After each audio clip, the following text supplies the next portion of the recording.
The sky above Ravos 9 was always red, not the kind of red that warmed the heart, but the kind that burned your eyes and whispered of old wars. Every evening the ground shook with thunder and the people said, "The sky remembers what we have forgotten." Among those people lived a boy named Eli Drayden, the son of a simple mechanic. He was 16 with grease-stained hands and eyes that carried both curiosity and loneliness. His father, Jonas Drayden, fixed broken machines for the colony's transport yard. Together they spent long hours surrounded by the smell of burnt metal and humming engines. Eli's world was small, just dust, rust, and silence. But there was one thing that made him different from the rest. He liked to sing.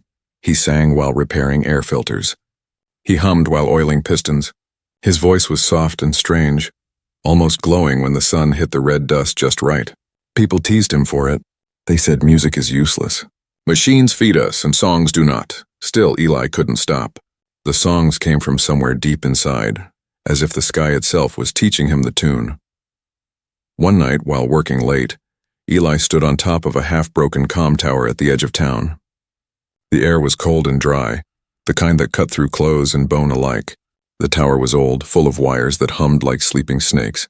He looked up. The red clouds were swirling, glowing faintly with lightning trapped inside them. Without thinking, Eli began to hum again, slow, gentle notes that matched the rhythm of the storm. The sound was small at first, barely above a whisper. Then something happened. A deep echo rolled across the sky like a massive drum answering him from far away. The air vibrated. The tower shook. Eli froze. His voice stopped, but the echo did not. It grew louder and closer. The clouds above split open for a second, and through them he saw something huge move across the sky. Something with wings. The next morning the colony was buzzing with rumors. Someone claimed to have seen a shadow larger than any ship flying above the western ridge. Others said they heard a roar in the night like the planet itself was alive. Eli stayed quiet. His father noticed the fear in his eyes. "What happened last night, son?" Jonas asked, wiping his hands on a rag. I sang, Dad. I was fixing the tower and I sang." Jonas stopped moving. His face went pale. "You sang? Out there?" Eli nodded. Jonas gripped his arm tightly. "Eli, you must never do that again." "Do you understand? Not beyond the walls, not near the open sky. Why? It's just a song." His father looked toward the horizon where the storm clouds still circled like watchful eyes. "Because," he whispered, "some songs are not ours anymore." That night Eli couldn't sleep. His small room was filled with the soft hum of machines outside. He thought about his father's words. What did he mean? How could a song be dangerous? He sat by the window and looked at the red sky. The same strange pull returned, calling him, like a voice buried deep inside the clouds. He felt a mix of fear and curiosity, and then he whispered to himself, "If my song can wake the sky, maybe it can tell me why it cries." He didn't know it yet, but something ancient had hurt him. The next day, strange things started happening. The mining drones near the colony stopped working, all at once. Their sensors glowed blue, then flickered off. The town's weather towers began picking up unknown signals, waves of energy that didn't match any human frequency. The old people grew nervous. The council guards patrolled the streets, talking in low voices. At sunset, as Eli walked home from the workshop, he heard it again, that deep, echoing growl from far above. He looked up. For a brief second, he saw a shape in the clouds, massive wings glimmering in the stormlight, then gone. The wind blew stronger. Red dust filled the air. Eli ran home, heart pounding. Inside the small metal house, Jonas was already packing tools into a bag. His hands trembled. "They'll come," he muttered. "They always come when the sky moves. Who will come?" Eli asked. "The enforcers," Jonas said. "The Galactic Council doesn't want anyone touching the old frequencies. If they find out what you did, they'll—" A knock interrupted him, loud, metallic. The front door shook. "Open up." "Galactic Enforcement." "We're here to inspect your residence." Eli froze. His father's face turned white. He whispered, "Go to the back now." Eli slipped out the rear hatch and hid behind a pile of scrap engines. He watched as soldiers entered their home, armored and silent. The leader spoke with a cold, mechanical voice. "We detected an ancient resonance signal near this location. Someone used a forbidden frequency. If you know who it was, speak. Jonas shook his head. I don't know anything about that. The soldier stared at him for a moment, then turned away. If we find out you're lying, mechanic, your entire colony will be quarantined. They left. The moment they were gone, Jonas called softly, Eli, come out. Eli stepped forward, shaking. His father placed a hand on his shoulder and whispered, Son, you must hide your voice. Whatever you woke, it's not done with you. Eli looked up at the sky again. The storm was glowing brighter now, swirling faster. And for just 1 second he swore he heard something. A sound deeper than thunder, a whisper, soft but clear. Sing again, little one. And with that, the story of the mechanic's son truly began. The storm over Ravos 9 did not rest. For 3 nights straight, thunder rolled like a heartbeat in the sky, and slow, deep, and angry. People whispered in fear. The enforcers had searched every home, every street, and still found nothing. But Eli knew. He knew the storm had answered his voice. He hadn't sung again since that night. Every time he even hummed, his father would stop him, a silent warning in his tired eyes. The shop stayed closed and the machines lay still, as if even they were afraid to make noise. Yet one afternoon, while repairing an old service droid behind the workshop, Eli heard something strange. Inside the droid's chest panel, beneath the dust and broken circuits, there was a small silver music chip, glowing faintly blue. Curious, he connected it to a speaker line. The moment the power flowed through, the chip played a sound, not words but a soft, ancient melody. It was haunting, familiar. Eli's eyes widened. It was the same tune he had been humming since childhood. How could this be? He whispered. He had never heard that song before. Not from anyone. Not on any channel. It was like the melody had lived inside him all his life, and now it was answering back. He touched the chip again. The music glowed brighter, almost alive. And when he started to hum along, the lights in the shop flickered. Tools shook on the walls. The old machines began to vibrate as if joining the song. Then suddenly, the sky roared. Outside, red clouds opened like a wound. A symbol of blue fire burned across the heavens, a circle with wings. The people screamed and ran for shelter. Jonas rushed into the workshop. Eli, what have you done? Eli stood frozen, the music chip still glowing in his hand. It wasn't me, Dad.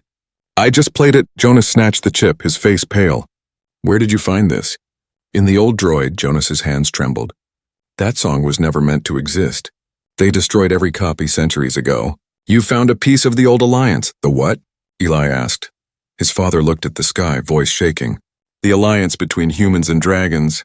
Long ago they fought together to save this galaxy, but the council turned against them, wiped out the dragons, and erased the memory of the songs that bound them. Those songs were used to control power beyond reason. Jonas looked at Eli with pain in his eyes. And now you've awakened it again.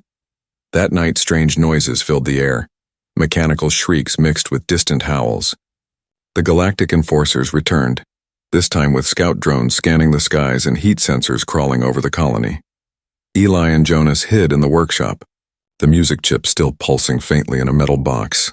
Suddenly the power died. Everything went dark. Only the chip's blue light remained. Jonas grabbed Eli's arm. We have to run.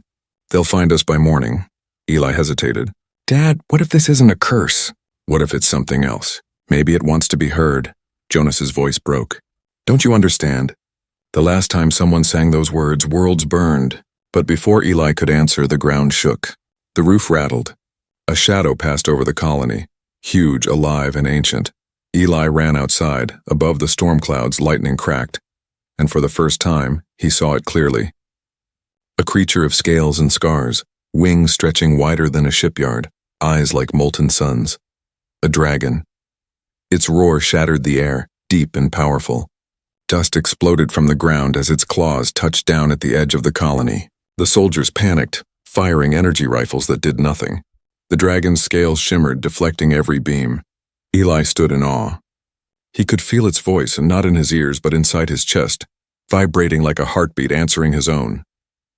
The dragon's head turned slowly toward him.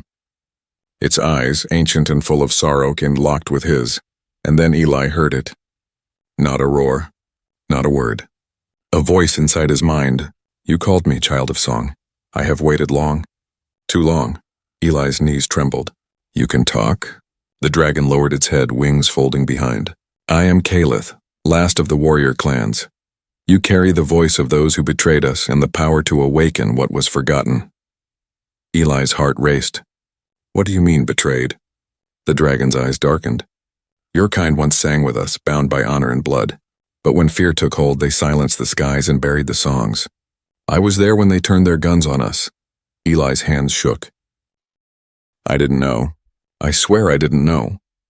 And yet you sang, Calith said softly. Your voice broke the silence. The prophecy speaks of one who would sing again, the child of machines and melody. You have done what the stars feared. Before Eli could speak again, flashes filled the sky. Council warships descending from orbit, their engines screaming.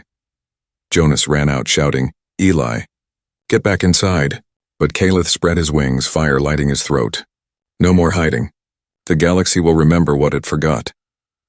With one mighty roar, the dragon unleashed a wave of blue flame that lit the horizon like dawn. The council ships faltered, alarms blaring. Eli stood frozen, his voice trembling.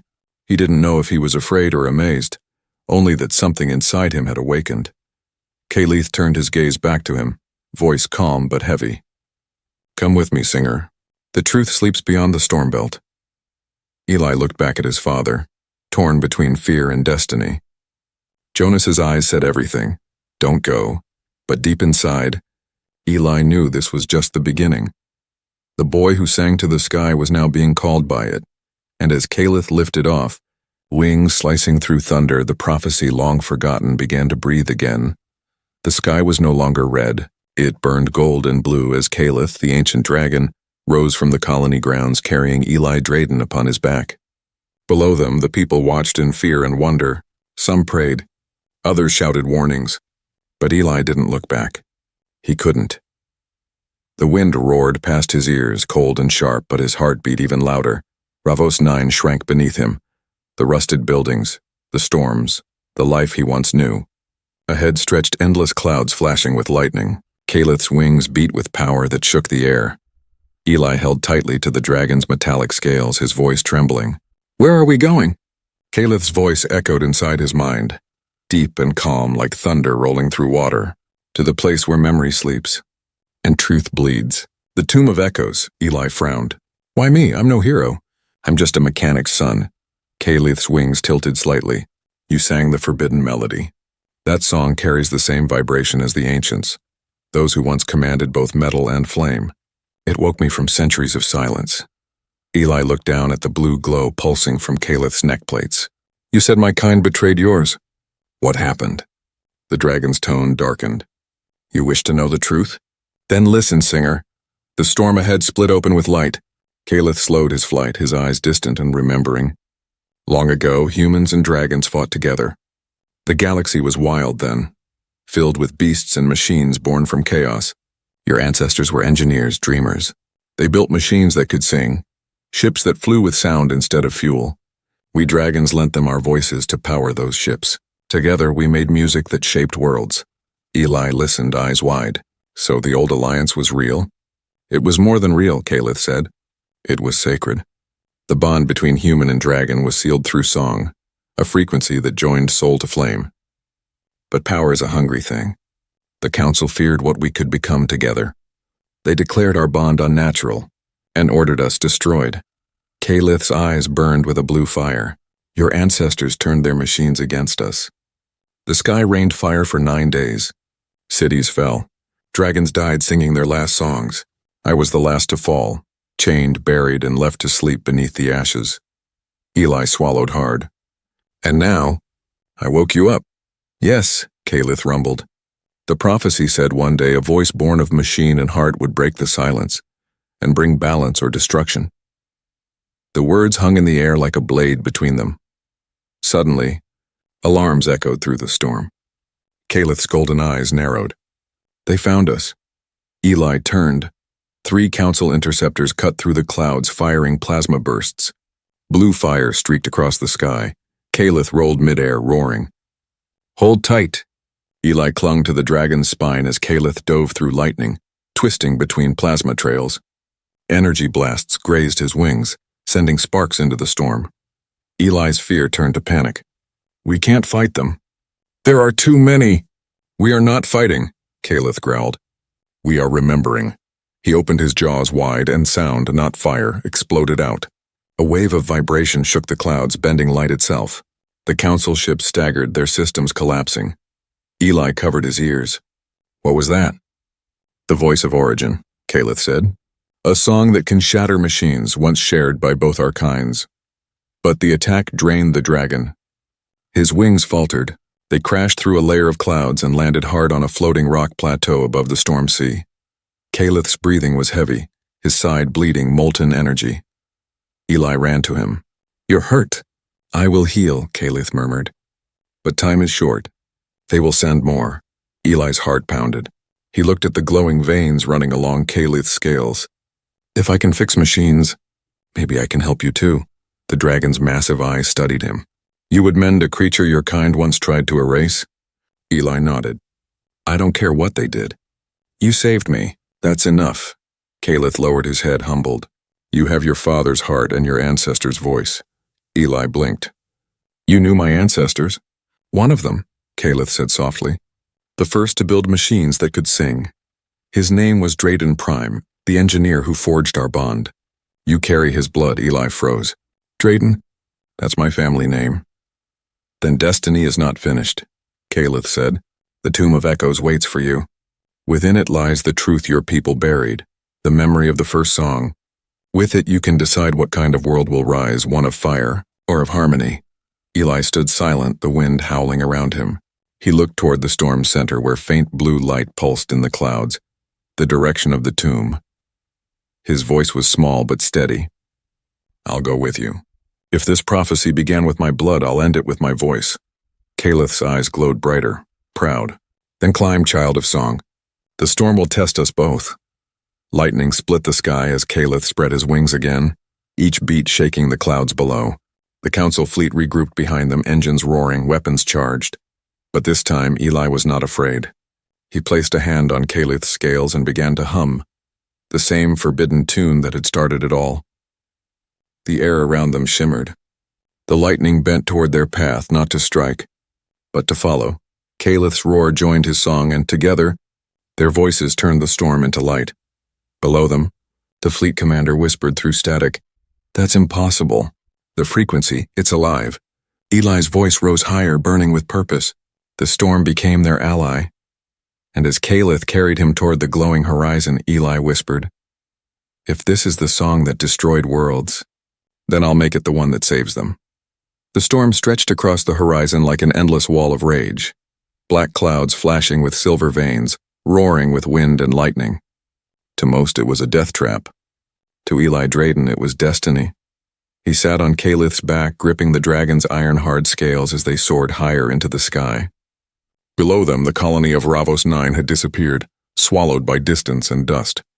Ahead lay the storm belt, a zone where even light struggled to survive. Calith's massive wings beat against the wind, each stroke echoing like thunder. This is it, the dragon's voice rumbled inside Eli's mind. The belt guards the path to the Tomb of Echoes. None who entered ever returned.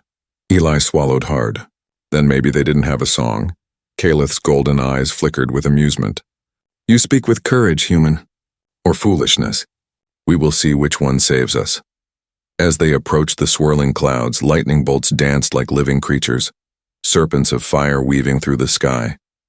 Calith roared, wings folding slightly as he dived into the storm. The moment they crossed the edge, the world exploded with light. Thunder crashed from every direction. Rain hit like shards of glass. Eli's heart raced. He could barely breathe. Calith! He shouted over the wind. I can't see anything. Trust the sound, Calith's voice echoed calmly. Not your eyes. Sing, Eli. The storm listens. Eli closed his eyes and began to hum softly, the same ancient tune that had woken Calith from his long sleep. At first the sound vanished into the noise of the storm, drowned by thunder. But then something strange happened. The lightning slowed. The wind softened. The clouds began to pulse with the rhythm of his song. Calith's scales started to glow, matching the beat of Eli's voice. Together they cut through the storm like a blade of light through darkness. The storm knows you, Calith said with awe. It bends to your melody.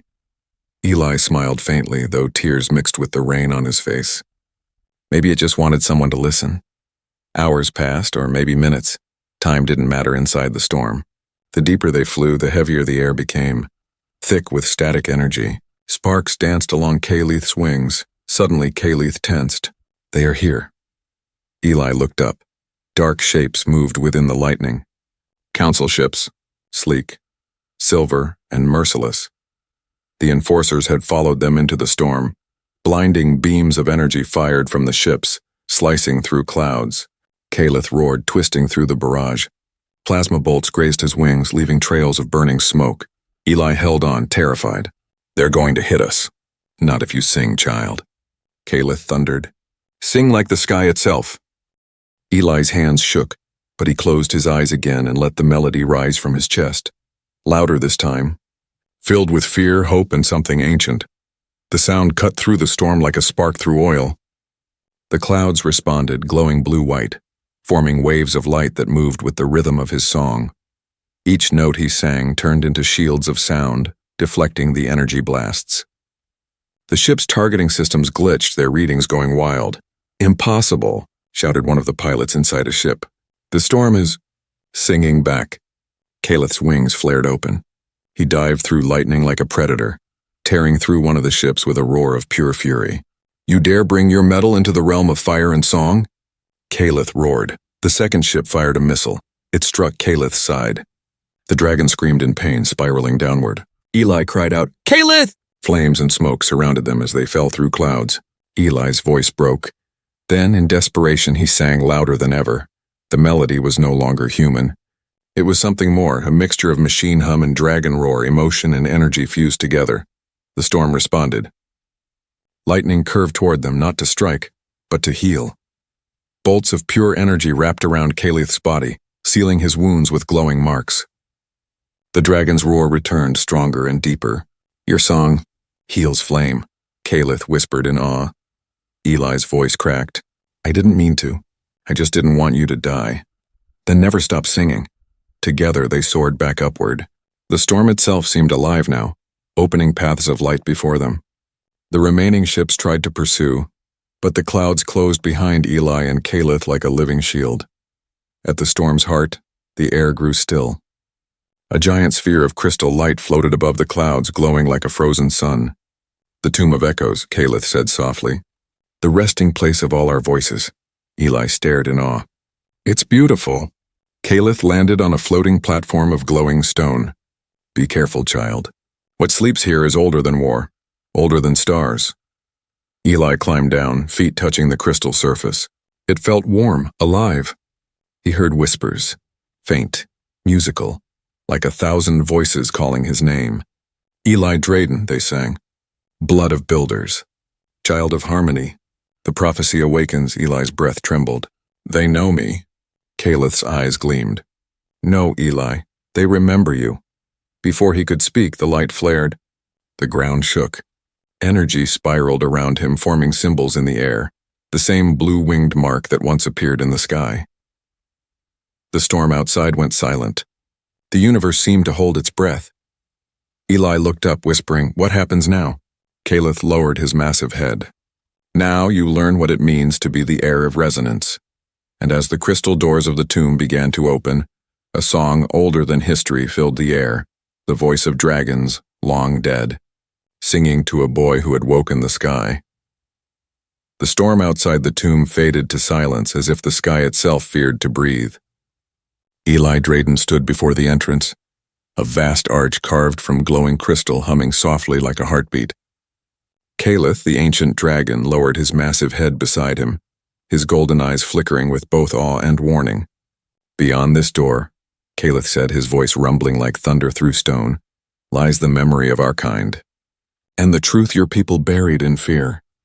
Eli felt his chest tighten. The air was heavy, almost sacred. He took a deep breath and stepped forward. The door opened soundlessly, and a wave of warm blue light washed over him. Inside was a cathedral made of crystal and time. Walls shimmered like frozen water. Floating shards hung in midair, each one pulsing with sound, soft notes that blended into a song no human instrument could play. Eli walked slowly, his footsteps echoing in rhythm with the melody. Every surface glowed when he passed, as if recognizing him. "Caleth," Eli whispered, his voice trembling. "It's singing to me. It remembers your blood." The dragon said gently, "These are the voices of those who once sang beside us. When they died, their memories became song." Eli reached out and touched one of the floating shards. The moment his fingers brushed it, visions exploded in his mind. He saw humans and dragons together, working side by side. Cities of crystal and flame. Machines that moved like living things, powered not by fuel but by sound. He saw laughter, friendship, then war. Dragons burning in the sky. Humans crying as they fired weapons they didn't understand. The sound of harmony turning into screams. And at the center of it all, a man who looked like Eli, only older, with fire in his eyes. A man building something vast and shining. "Who is he?" Eli asked, breathless. Caleth's deep voice echoed in his mind. "That is Drayden Prime, the first singer of machines. Your ancestor. He was the one who created the bond between our kinds, and the one who ended it." Eli's heart pounded. "He ended it?" "He saw what fear had done," Caleth said sadly. "When humans turned against us, he locked away the first song, the power to control resonance itself, and swore that no one would awaken it again." Eli looked at his hands, glowing faintly with light. "Then why me?" "Because," Caleth said softly, "the galaxy has forgotten its melody, and something or someone wants you to remind it." The air shimmered. The shards around them began to spin, forming a spiral of light above the boy. The ground trembled as ancient symbols lit up beneath his feet. Caleth spread his wings, uneasy. "Eli, what are you doing?" "I don't know," he shouted. "It's calling me." The symbols flared brighter. Energy poured from the walls into Eli's body, flowing through his veins like molten light. His voice broke into a gasp, then into a sound not quite human, not quite dragon. He was singing. The shards responded, glowing brighter, their tones rising in perfect harmony. The entire chamber filled with pure sound, a frequency that made the air vibrate and the dragon bow his head in awe. This is the first song," Caleth whispered. Eli's eyes glowed silver blue. "It's inside me. It's always been inside me." But then something darker stirred. The crystal walls cracked. The light began to flicker. Caleth roared, "Stop!" "The tomb cannot hold such power." Eli tried, but the melody would not end. The more he resisted, the louder it grew, echoing through his bones. Visions flashed again, this time of burning fleets, collapsing worlds, dragons screaming in agony. And a voice, cold and ancient, whispered through the storm of sound. "Harmony is only peace until it breaks. Remember why we silenced you." Eli fell to his knees, clutching his head. The song turned wild, chaotic. Caleth rushed forward, wrapping a wing around him. "You must control it, Eli. You are not its prisoner." "I can't," Eli shouted. "It's too much." Caleth lowered his head until his eyes met the boy's glowing ones. "Then let me share it. Sing with me." Eli took a shaky breath. His voice trembled, but Caleth joined him. Deep and powerful, his roar blending with the boy's melody. The chaos softened. The wild energy began to flow again, not as destruction, but as creation. The crystal walls repaired themselves. The shards calmed and floated gently once more. When the light faded, Eli was on his knees, breathing hard. The glow in his eyes dimmed. He looked at his reflection in the glassy floor. Faint blue lines now ran beneath his skin, glowing softly like veins of light. "What happened to me?" Caleth studied him carefully. "You have become what the prophecy spoke of. Neither human nor dragon, but something between. A bridge." Eli's voice was quiet. "A bridge between enemies. Or between worlds," Caleth said, smiling faintly. "The choice will be yours." Eli stood up slowly, feeling the hum of the tomb inside his chest. The storm outside had changed, no longer violent but calm. The lightning glowed gold instead of red, but peace did not last long. From the sky beyond the tomb, a shadow appeared.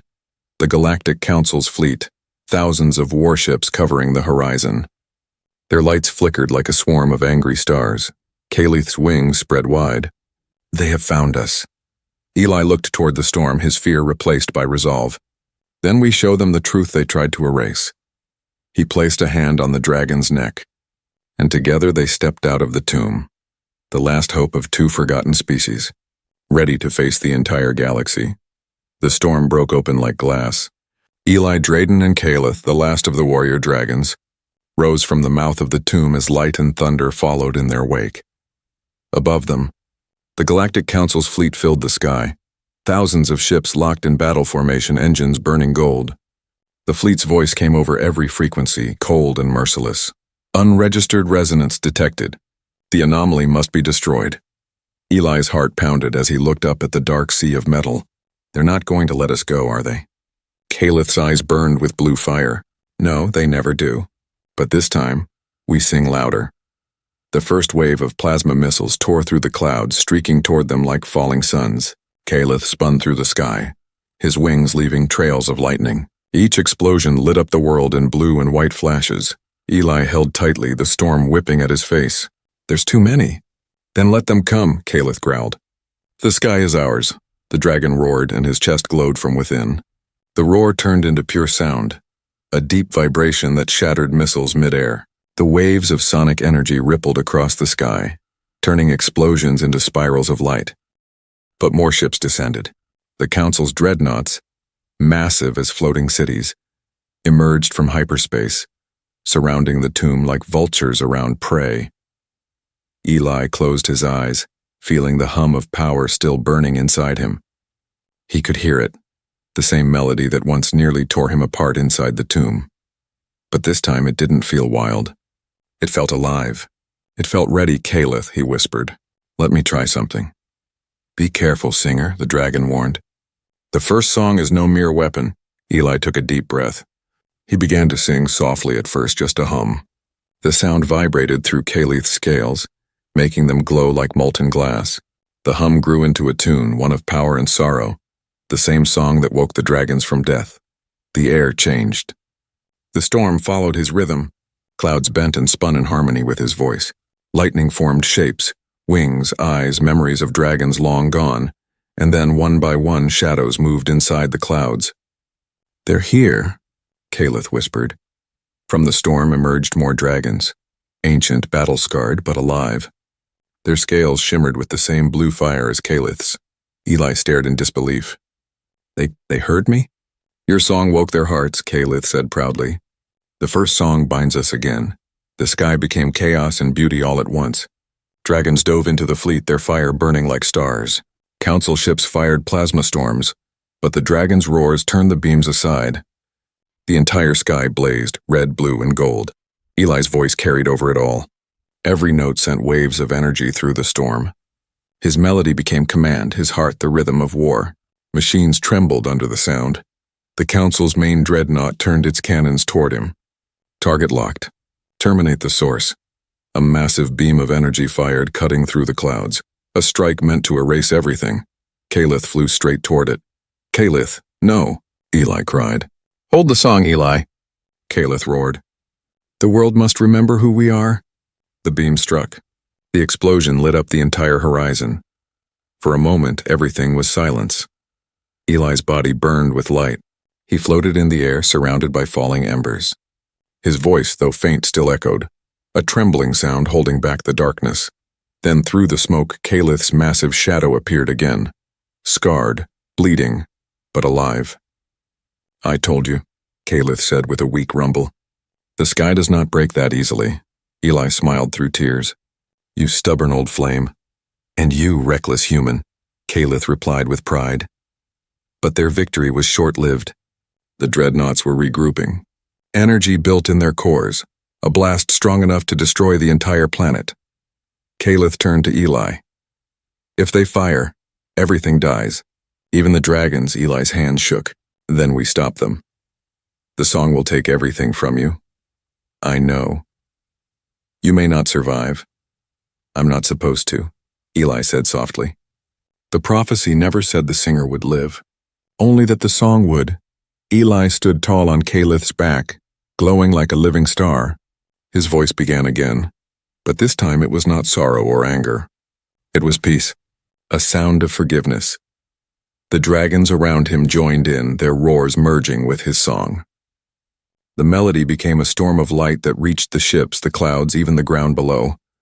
Council soldiers dropped their weapons. Machines stopped firing. Screens flickered as the resonance reached deep into the ship's cores, rewriting their systems. Eli's body began to dissolve into light, the energy too strong for flesh to hold. His final words echoed across every ship, every mind, every heart. Remember the bond that built the stars. Then came silence, followed by a single, endless note that shook the universe. The beam meant to destroy the planet split apart, scattering into harmless sparks. The ships shut down one by one. The sky cleared, showing a dawn no one had seen in centuries, blue and calm. Calith hovered among the clouds, his wings weak but steady. He looked up at the light fading above him, where Eli had stood moments ago. He sang until the sky remembered, Calith whispered. And the galaxy listened. The dragons circled around him, their eyes bright with tears of fire. The war was over. But the song, Eli's song, still echoed in every breath of wind, in every flicker of flame. The mechanic's sun had changed the universe. The storm had gone quiet. The fire in the sky faded into dawn. Where once fleets had filled the heavens, there was now only silence, and light drifting like golden dust across the horizon. On the back of the last dragon, Calith, the old warrior of flame, silence felt heavier than battle. He turned his gaze upward. The boy, the singer, the mechanic's son who had changed the stars, was gone. Only his voice remained. A soft vibration lingered in the air, echoing through clouds, through metal, through time itself. Remember the bond that built the stars. Calith closed his eyes, feeling the sound within his heart. I remember, little one, he whispered. We all do. Below, the people of Ravos 9 looked up at the now blue sky, the first they had seen in generations.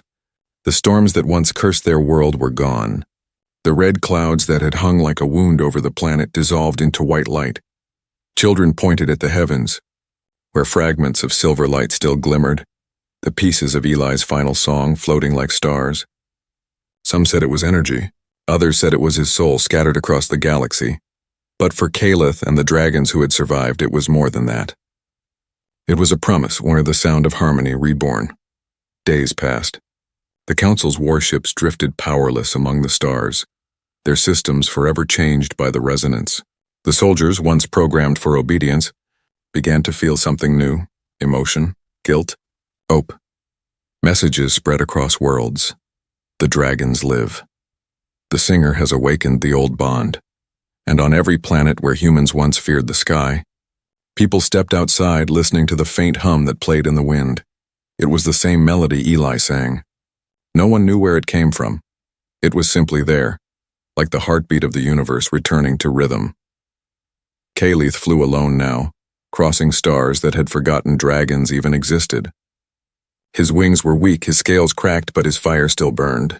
He followed the sound, faint and distant, guiding him like a compass of light. When he reached the edge of a dying star system, he found something miraculous, a nebula shaped like a song.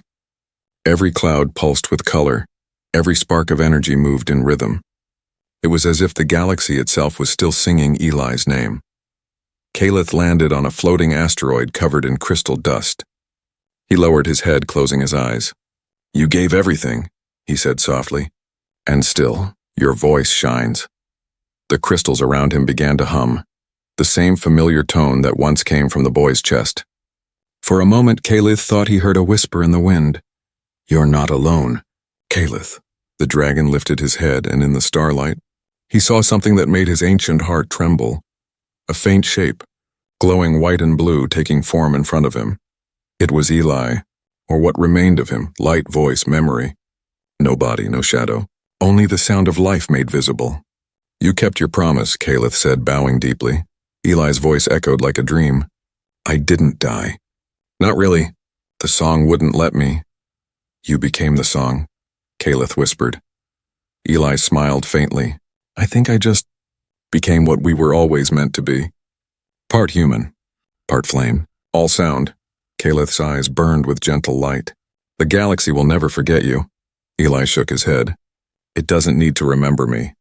It just needs to remember the music. He turned, looking toward the stars. You once told me dragons were born from the sound of creation. Maybe humans were too. Maybe we just stopped listening. Calith's deep voice trembled. And what will you do now, little singer? Eli looked upward, where countless stars flickered like glowing notes on a cosmic scale. I'll go where the silence still lives, and teach it how to sing.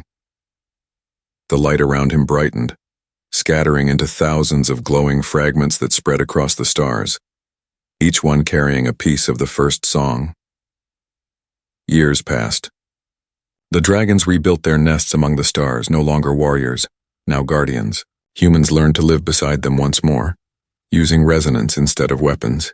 Machines began to hum with living sound again, powered by songs instead of circuits, and on every world, children grew up singing a simple tune, a melody they never learned, yet somehow always knew. Old tales called it the song beyond stars. It was said that when the galaxy grew silent again, the voice of the mechanic's son would return, a whisper from light years away, singing the world back to life. One night, far across space, a child sat on a hill beneath a quiet sky. She looked up at the stars and began to hum softly. The tune was strange, beautiful, and familiar. Her mother turned in surprise. "Where did you learn that song?" The girl smiled, eyes shining. "I didn't. The stars taught me." Above them, in the deep dark of the cosmos, a faint sound echoed back, the voice of Eli Drayden, eternal and free. "Sing, little one. The sky is listening." And for the first time in 1,000 years, the universe sang back. The end.